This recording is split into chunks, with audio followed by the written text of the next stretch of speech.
सिंचाई परियोजनाओं में चर्चा करते हैं। आज विभिन्न प्रकार की जो सिंचाई परियोजनाएं हैं विश्व स्तर पर, भारत स्तर पर और अपने राजस्थान स्तर पर, तो देखा जाए तो विश्व की या एशिया की मानव निर्मित सबसे बड़ी नहर है इंदिरा गांधी नहर परियोजना।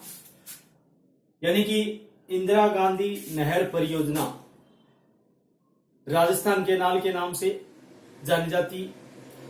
2 नवंबर 1984 को इंदिरा गांधी की मृत्यु के पश्चात इसका नाम स्वर्गीय इंदिरा गांधी के नाम पर इंदिरा गांधी नहर रख दिया गया। तो आज अपन इसी पर थोड़ी चर्चा करेंगे। मानव निर्मित सबसे बड़ी सिंचाई परियोजनाओं में एक है।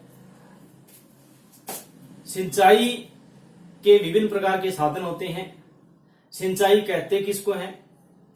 सिंचाई क्या है?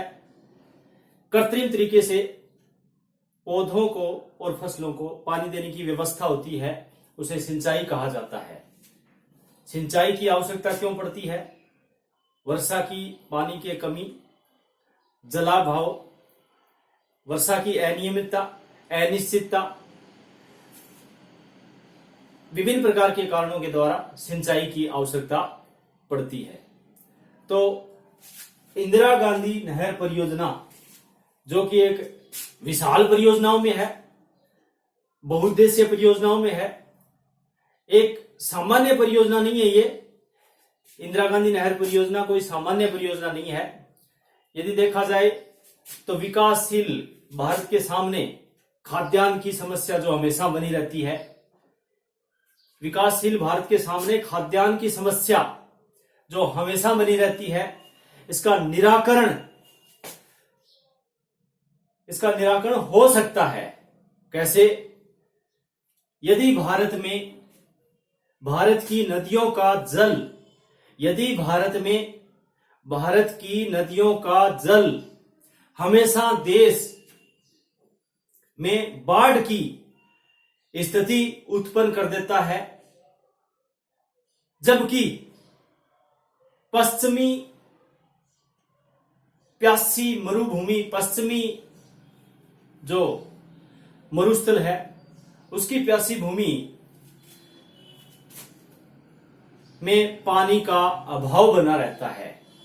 एक तरफ तो अतिवृष्टि और एक तरफ अनावृष्टि। कहने का तात्पर्य एक तरफ बाढ़ आ रही है और जो पूर्वी भारत में तो बाढ़ आ रही है, पश्चिमी भारत बिल्कुल प्यासा है।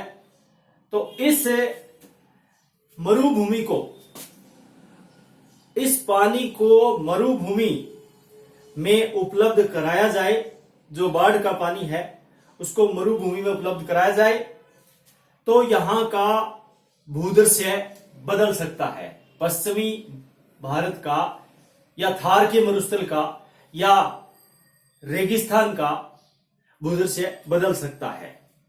अतः पंजाब व हिमाचल प्रदेश की नदियों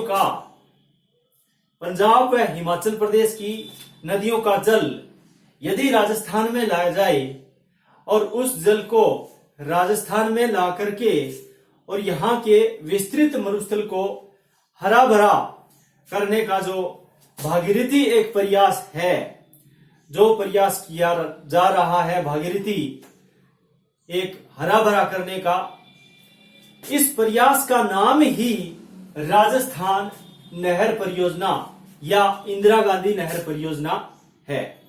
कहने का तात्पर्य कि इंदिरा गांधी नहर परियोजना श्रीमती इंदिरा गांधी की मृत्यु के पश्चात उनकी याद में राज्य सरकार ने 2 नवंबर 1984 को इसका नाम बदल करके एक अधिसूचना जारी करके और उसका नाम बदल करके राजस्थान नहर परियोजना के जगह इंदिरा गांधी नहर परियोजना कर दिया। उसके बाद में 2 नवंबर 1984 के बाद में राजस्थान नहर को इंदिरा गांधी नहर परियोजना के नाम से ही जाना जाता है। यह एक सामान्य सिंचाई परियोजना नहीं है। यह नहर अपने आकार, लंबाई क्षमता और सिंचित क्षेत्र, क्षमता और सिंचित क्षेत्र, निर्माण सामग्री की मांग, निर्माण सामग्री की मांग, जनशक्ति, यानी कि कहने का मतलब है कि विभिन्न प्रकार की जो दृष्टिकोण हैं, विभिन्न प्रकार का जो दृष्टिकोण है उसमें विश्व की वृहद परियोजनाओं की श्रेणी में यह परियोजना आती है। इस नहर क्षेत्र में, जो इंदिरा गांधी नहर क्षेत्र है, इस क्षेत्र में राजस्थान के गंगानगर, हनुमानगढ़, बीकानेर, जैसलमेर तथा बाड़मेर जिले सम्मिलित हैं। कहने का मतलब है जो भारतीय थार मरुस्थल के पश्चिम में जो जिले आते हैं उनमें इस क्षेत्र में कुल भूभाग के 20% से भी कम भूभाग पर मुख्यतः खरीफ की फसल होती है। और इसका विशेष करके जो गंगानगर, हनुमानगढ़, बीकानेर और जैसलमेर जिलों में जो इसका विस्तार है वो क्षेत्र मरुभूमि में पूर्णतः फैला हुआ है। राजस्थान के वैसे 12 जिले, कुल 12 जिले, बीकानेर, बाड़मेर, जैसलमेर, नागौर, जोधपुर, गंगानगर, हनुमानगढ़, ये 12 जिले मरुभूमि में आते हैं, मरुस्थल में आते हैं, थार के मरुस्थल में आते हैं। और इस जो 20% से कम का जो भूभाग है उसमें मोटे अनाज वाली, जिसको बोलते हैं अपने, खरीफ की फसलें ही पैदा की जाती है क्योंकि पानी का अभाव है। ये देखा जाए तो इंदिरा गांधी नहर परियोजना का सूत्रपात कहां से हुआ, ये शुरू कहां से हुई, किस प्रकार से। वैसे 1927 जो बीकानेर में गंग नहर से ही इसको प्रेरणा मिली। बीकानेर के अंदर गंग नहर लाई गई थी 1927 में, वहां से प्रेरणा मिली।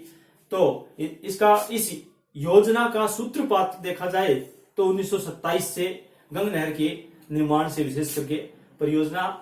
इंदिरा गांधी नहर का जो सुझाव है वो तत्कालीन बीकानेर राज्य के सिंचाई इंजीनियरिंग श्री कंवर सेन ने 1948 में भारत सरकार के समक्ष एक प्रतिवेदन प्रस्तुत किया। और इस प्रतिवेदन में एक सुझाव दिया गया था कि राजस्थान के विकास के लिए सतलज नदी पर स्थित एक हरी का बैराज, जिसको बांध हरी का बैराज से नहर निकाली जा सकती है और यही नहर आगे जाकर के एक विशेष प्रकार के राजस्थान की जो जीवन रेखा या मरु गंगा के नाम से जानी गई। ये एक प्रकार की नांगल परियोजना जो 1948 में जिसका निर्माण किया गया था उसी के अनुरूप है। और ये पंजाब में फिरोजपुर जिले के निकट सतलज एवं व्यास, इधर से सतलज नदी आती है और यहां ये व्यास नदी आती है। इन दोनों नदियों के संगम स्थल पर एक बांध बनाया गया और बांध का नाम हरी का बैराज, हरी का बैराज। पंजाब के फिरोजपुर जिले में हरी के बैराज से पानी राजस्थान में लाया गया। कहने का मतलब कि सतलज एवं व्यास नदियों के संगम पर हरी के बैराज का निर्माण 1952 में कराया गया। जो इसका श्री गणेश है, इस नहर का जो श्री गणेश है वो तत्कालीन के केंद्रीय गृह मंत्री उस समय के थे स्वर्गीय गोविंद बल्लभ पंत। स्वर्गीय गोविंद बल्लभ पंत ने 31 मार्च 1948 को इसका श्री गणेश किया था इस नहर का। और नहर को मुख्य रूप से 2 भागों में बांट करके इसका अध्ययन, या 2 चरणों में बांट करके इसका अध्ययन, क्योंकि ये विशाल परियोजनाओं में है, मानव निर्मित की एक सबसे बड़ी परियोजना है। और इस नहर को 2 भागों में बांट करके, 2 चरणों में बांट करके अध्ययन किया जा सकता है। पहले चरण में राजस्थान फीडर जो 204 kilometre, Rajasthan feeder 204 kilometre, Rajasthan feeder, और एक मुख्य नहर जो 649 किलोमीटर, मुख्य नहर 649 किलोमीटर। अब ये जो राजस्थान फीडर है ये पंजाब तथा हरियाणा, ये राजस्थान की बॉर्डर है, ये गंगानगर और हनुमानगढ़ में ये पंजाब है, इधर हरियाणा, पंजाब और हरियाणा की ये फीडर है। ये फीडर नहर 204 किलोमीटर। कहने का मतलब कि इसको यदि दो टुकड़ों में बांट करके इसको फिर दो टुकड़ों में बांटा गया, जैसे पंजाब तथा हरियाणा में 169 किलोमीटर, पंजाब तथा हरियाणा में 169 किलोमीटर, और फिर ये राजस्थान में प्रवेश कर जाती है गंगानगर जिले में। गंगानगर जिले में प्रवेश करने के बाद में ये मसीता वाली हेड जो हनुमानगढ़ जिले में है, मसीता वाली हेड जो जीरो हेड है, यहां से इस नहर का प्रवेश होता है राजस्थान में। तो ये 35 किलोमीटर है, ये 35 किलोमीटर है, तो कुल मिलाकर के 204 किलोमीटर। कहने का मतलब पंजाब और हरियाणा में 169 किलोमीटर, और फिर ये गंगानगर जिले में मसीता वाली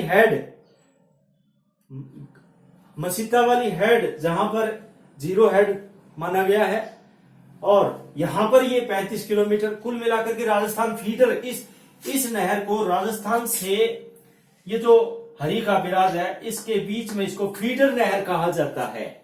फीडर नहर की लंबाई 204 किलोमीटर है। 169 किलोमीटर तो पंजाब और हरियाणा में है, और 35 किलोमीटर ये राजस्थान में है, राजस्थान के गंगानगर जिले में। और मसीता वाली हेड है, यहां पर 35 किलोमीटर है। कुल मिलाकर के फीडर नहर की लंबाई 204 किलोमीटर। दूसरा जो भाग इसका मुख्य है वो है ये मुख्य नहर जो 649 किलोमीटर, ये मुख्य नहर है। ये जो राजस्थान में बीकानेर, गंगानगर, ये जैसलमेर, बाड़मेर, गडरा रोड तक, ये गडरा रोड तक बाड़मेर के, पहले ये मोहनगढ़ कस्बे में जैसलमेर में तक निर्माण किया गया था, इसके बाद में इसको आगे बढ़ा दिया गया गडरा रोड बाड़मेर तक।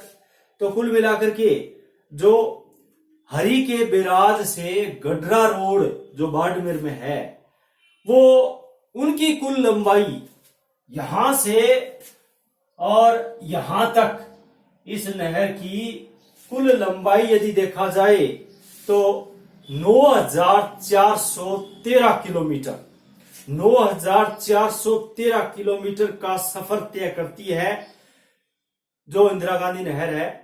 पानी इसका सफर 9,413 किलोमीटर का सफर तय करता है, और ये इसकी जो नहर की कुल लंबाई जो राजस्थान में अपने इसका 600 मुख्य जो नहर है इसका 649 किलोमीटर, ये यहां तक है मोहनगढ़ कस्बे तक। इसको मुख्य नहर कहते हैं, मेन ब्रांच है ये। इस नहर की सबसे बड़ी विशेषता, इंदिरा गांधी नहर की कुछ विशिष्ट विशेषताएं देखी जाए।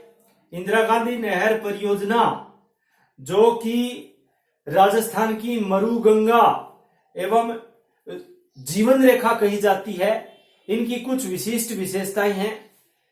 जो नंबर 1, नहर की यदि कुल लंबाई देखी जाए टोटल, तो इसकी लंबाई है 9,425 किलोमीटर। अर्थात कहने का मतलब यानी कि देश की लंबाई चौड़ाई के जो लंबाई और चौड़ाई है उसको यदि जोड़ा जाए तो उससे दुगना, देश की लंबाई चौड़ाई उससे दुगने आकार में ये नहर लंबी है।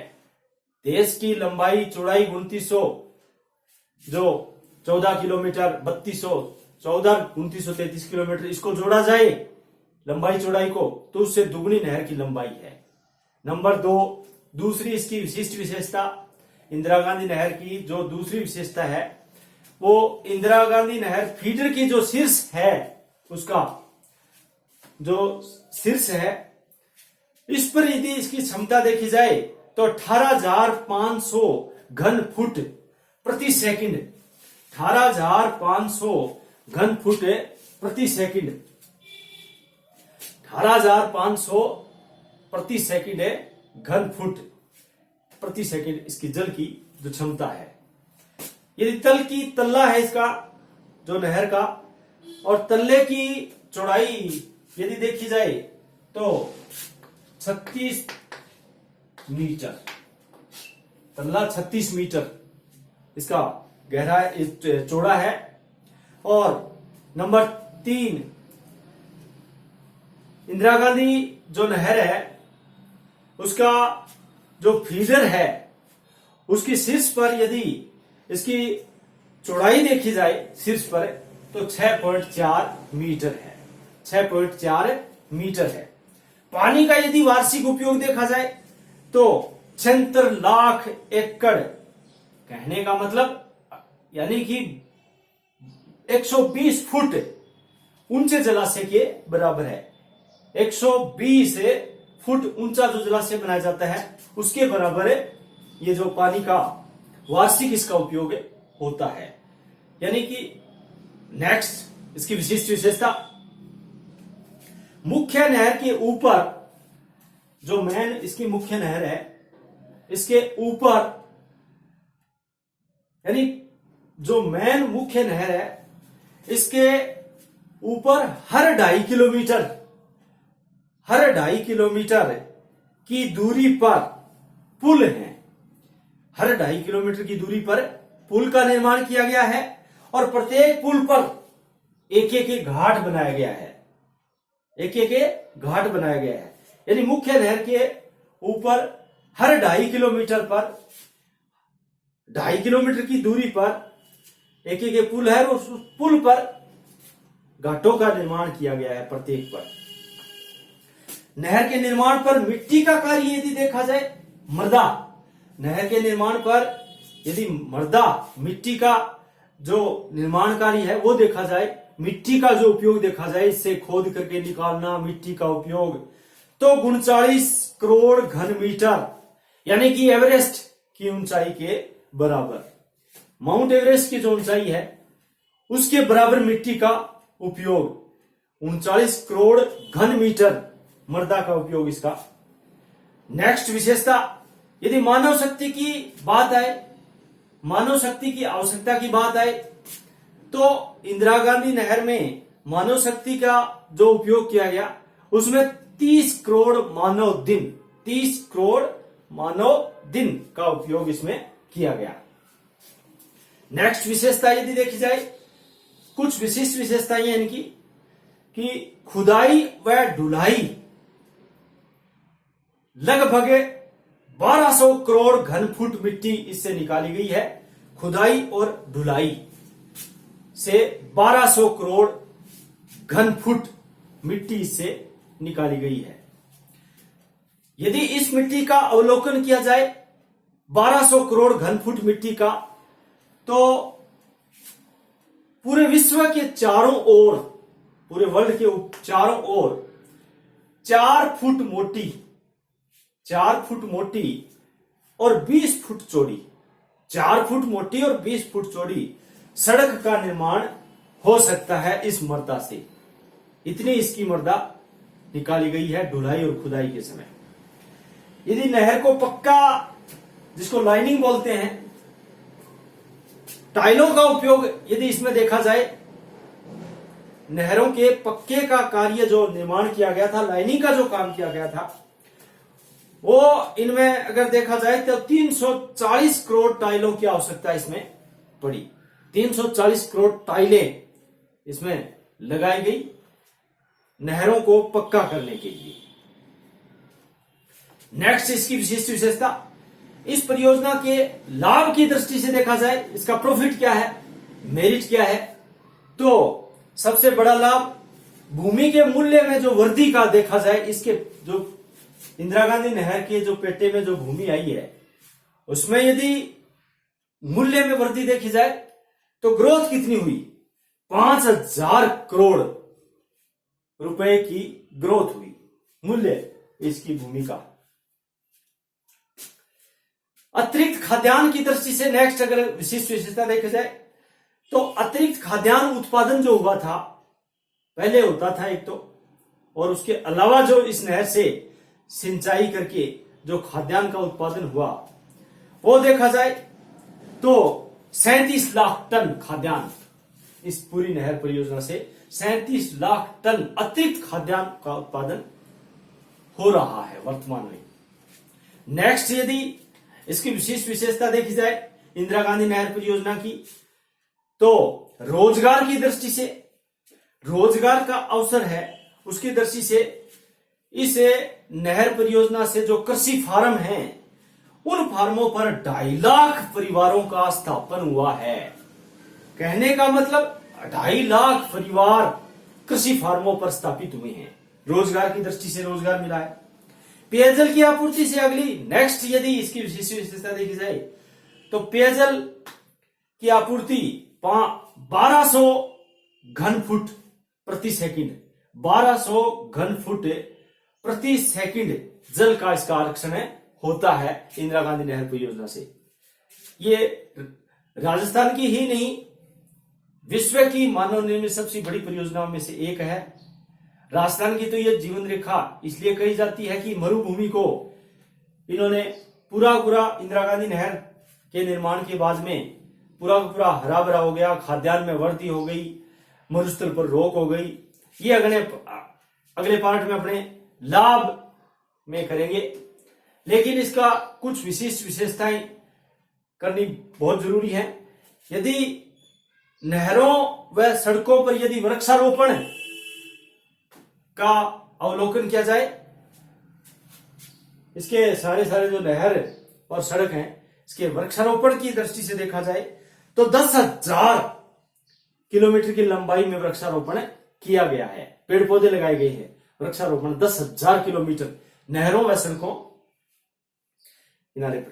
परियोजना की कुल लागत जो अनुमानित है, ये जो परियोजना इंदिरा गांधी नहर परियोजना जो 1948 में एक मोटा प्रारूप तैयार हुआ था, 1952 में जाकर के इसका श्री गणेश हुआ था और 58 में एक, जैसे 52 में हरि का बैराज, 48 में प्रतिवेदन प्रस्तुत किया गया था, 1952 में हरि के बैराज का बांध का निर्माण किया गया था और 1958 में 31 मार्च 1958 में उस टाइम के केंद्रीय गृह मंत्री, तत्कालीन केंद्रीय गृह मंत्री जो थे स्वर्गीय गोविंद बल्लभ पंत ने इसका श्री गणेश किया था। तो कुल मिलाकर के 1948 से लेकर के और वर्तमान में भी आगे इसको बढ़ाने का प्रस्ताव चल रहा है और आज तक इसकी अनुमानित लागत देखी जाए तो लगभग 1500 करोड़ रुपए, 1500 करोड़ रुपए इसकी अनुमानित लागत है। 1500 करोड़ रुपए इंदिरा गांधी नहर परियोजना की अनुमानित एक लागत है। कहने का मतलब इंदिरा गांधी नहर की कुछ विशिष्ट विशेषताएं यदि अपन बिंदुओं में देखें तो लंबाई, शीर्ष पर इसकी क्षमता, पानी का वार्षिक उपयोग, इसके हर 2.5 किलोमीटर की दूरी पर पुल का निर्माण और मिट्टी का कार्य और मानव शक्ति की आवश्यकता, खुदाई व ढुलाई में लगभग मिट्टी का जो उपयोग हुआ और पक्का जो लाइनिंग का कार्य किया गया था, टाइलों की आवश्यकता पड़ी थी, लाभ परियोजना से और अतिरिक्त खाद्यान्न और रोजगार के अवसर, पेयजल आपूर्ति और नहरों व सड़कों पर वृक्षारोपण और अनुमानित लागत। ये कुछ विशिष्ट विशेषताएं हैं जो अपन ने पॉइंटों में इनको देखा। कुल मिलाकर के इंदिरा गांधी नहर परियोजना का यदि इसके इंदिरा गांधी नहर परियोजना के बारे में तो अपन ने देख लिया, लेकिन एक और जो विशिष्ट विशेषता इसकी रह गई कि इस नहर का जो मेन जो इसका जो 7 लिफ्ट नहरों का निर्माण किया गया है इंदिरा गांधी नहर परियोजना के, इसका जो इंदिरा गांधी नहर परियोजना जो यहाँ राजस्थान में हरी के विराज से शुरू होकर के और मसीता वाली हेड जो प्रवेश करती है 35 किलोमीटर ये राजस्थान में प्रवेश करने के बाद में, तो इसके बाईं ओर, कहने का मतलब इसके बाईं ओर जो इसका धरातल है वो ऊंचा, बाईं ओर ऊंचा है धरातल, तो ऊंचा उठा करके लिफ्ट नहरों का निर्माण किया गया है। और ये 7 नहरें जो मुख्य हैं लिफ्ट नहरें, इंदिरा गांधी नहर की जो बाईं ओर 7 लिफ्ट नहरों का जो निर्माण किया गया है, 7 मुख्य जो लिफ्ट नहरें हैं, उसमें सबसे पहले बीकानेर और लूणकरणसर, इसका नाम है कमरसेन लिफ्ट केनाल, जो बीकानेर शहर को पीने का पानी उपलब्ध कराया जाता है।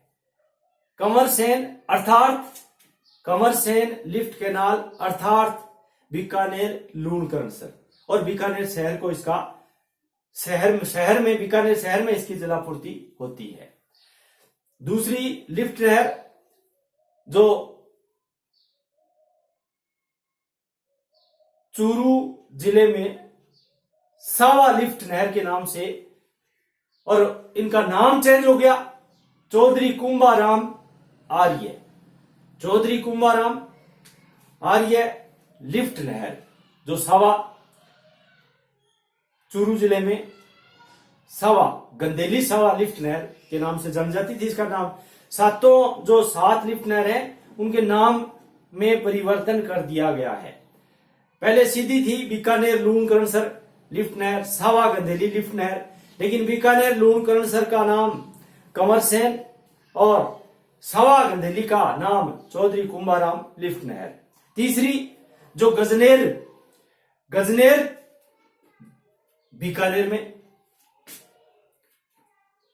और इसका नाम परिवर्तन करके पन्नालाल बारूपाल लिफ्ट नहर कर दिया गया। पन्नालाल बारूपाल अर्थात गजनेर लिफ्ट नहर। पन्नालाल बारूपाल ये बीकानेर का जो कोडमदेसर है, कोडमदेसर तक इसको बढ़ाया गया है और बीकानेर और नागौर जिले इससे लाभान्वित हो रहे हैं, पेयजल आपूर्ति से की जा रही है। चौथी लिफ्ट नहर जो कोलायत बीकानेर में है, पहले ये कोलायत के नाम से जानी जाती थी, लेकिन डॉक्टर करणी सिंह लिफ्ट नहर कर दिया गया, इसका नाम बदल करके डॉक्टर करणी सिंह अर्थात कोलायत लिफ्ट नहर। पांचवी ये जो कोलायत है, जो करणी सिंह है, ये जोधपुर और बीकानेर जिलों को इससे लाभ मिल रहा है। जिले भी साथ साथ में कौन कौन से जिले किस लिफ्ट नहर से लाभान्वित हो रहे हैं, पेयजल आपूर्ति हो रही है। अगली पांचवी जोधपुर में फलोदी, पहले इसको फलोदी लिफ्ट नहर के नाम से जाना जाता था, लेकिन इसका नाम चेंज करके गुरु जंबेश्वर फलोदी जोधपुर में, जोधपुर शहर को या जोधपुर जिले को इसका लाभ मिल रहा है। छठी लिफ्ट नहर पोखरण जैसलमेर में, पोखरण लिफ्ट नहर के नाम से जानी जाती थी, लेकिन वर्तमान में इसको जयनारायण व्यास अर्थात पोखरण जयनारायण व्यास लिफ्ट नहर के नाम से जाना जाता है। ये जैसलमेर और जोधपुर को पानी उपलब्ध कराती है। और सातवीं जो लास्ट इसकी बाईं और लिफ्ट नहर है वो बांगड़सर, विशेष करके बीकानेर का जो बीकानेर को पानी उपलब्ध जो कराया जाता है बांगड़सर, और इसका नाम चेंज करके वीर तेजाजी अर्थात बांगड़सर लिफ्ट नहर।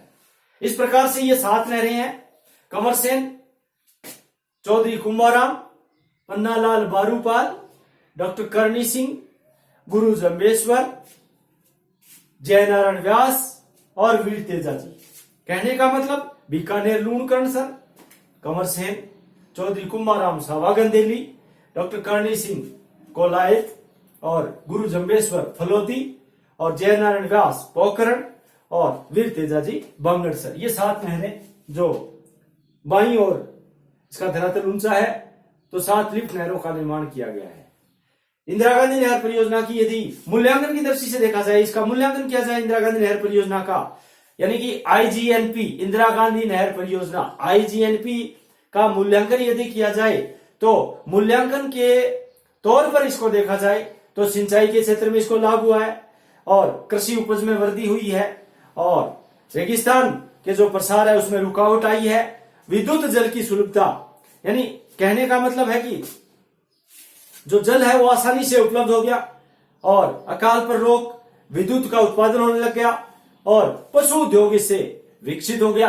यानी कहने का मतलब है कि ऊंट, ऊन, चमड़ा उद्योग विकसित हुए हैं, मत्स्य व्यवसाय विकास हुआ है, अधिवासों का विस्तार हुआ है और खनिज शोषण, कहने का मतलब खनिजों का अधिक विस्तार हुआ है।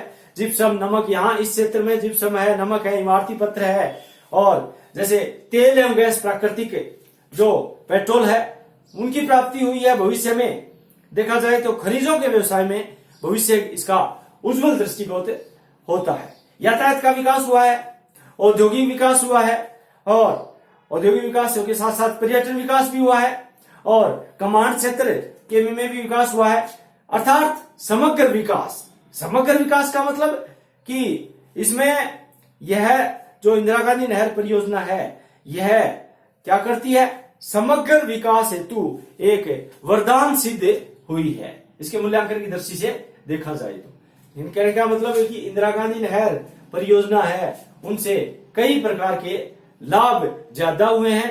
एक इससे सबसे बड़ी जो हानि हुई है वो सेम की समस्या, इसके पेटे में आने वाली भूमि जल प्लावन की समस्या, धरातल जल से भर गया, तो ये सेम की समस्या इससे उत्पन्न हो गई है। ये पूरा एरिया है जो सेम की समस्या में, इसको जल प्लावन बोलते हैं।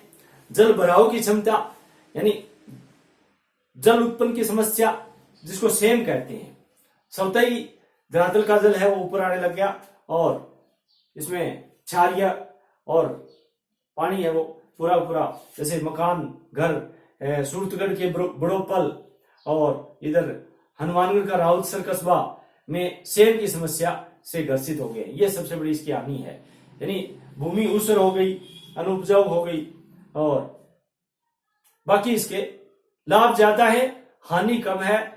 पूरे राजस्थान को हरा भरा करने में ये एक वरदान सिद्ध हुई है। मरुस्थल के प्रसार पर रोक लगा है, इसीलिए इस परियोजना को एक जीवन रेखा कहा जाता है। धन्यवाद। जय भारत, जय हिंद।